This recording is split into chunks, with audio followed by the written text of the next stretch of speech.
They thought you would never find out. They thought the walls would hold their whispers, that the air itself would stay loyal to their secrets. But nothing hidden stays buried forever, especially when the truth trembles with fear behind it. The secret meeting about you was never meant to reach your ears. It happened in a quiet room with the curtains half closed, the lights dim, and voices lowered to a trembling hush. Every person in that room carried a concern they couldn't fully name, a guilt they couldn't silence, and a fear that only grew heavier the more they talked. It began with one sentence, simple, shaky, and loaded with more weight than anyone expected. What do we do about them? The room went still. Because, them, meant you. You, the one who kept rising when they hoped you would fall.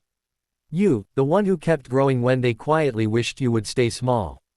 You, the one whose presence forced them to face the parts of themselves they couldn't control, couldn't compete with, and couldn't understand.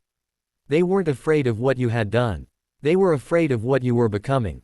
As they talked, their voices cracked under the pressure of honesty.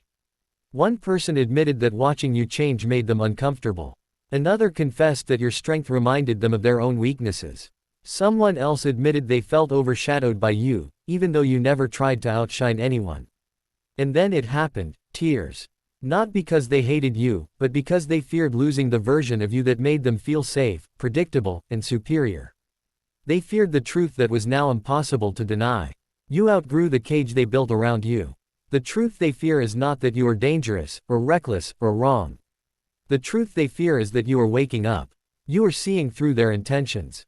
You are stepping into a version of yourself they can no longer manipulate, diminish, or control. Some cried because they knew they had underestimated you. Some cried because they realized they had misjudged you. And some cried because deep down, they knew they were wrong for ever doubting your path.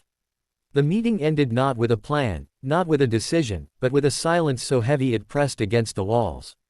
Because once the truth is spoken, even in whispers, it hangs in the air like smoke, impossible to ignore. You weren't supposed to know. But fate has a way of revealing what is meant to be seen, especially to those whose hearts have been sharpened by pain and disappointment. Now you stand at a crossroads, not shaken by what they said, but strengthened by what it means. They fear your clarity. They fear your courage. They fear the moment you finally realize the power you've had all along. And now you know.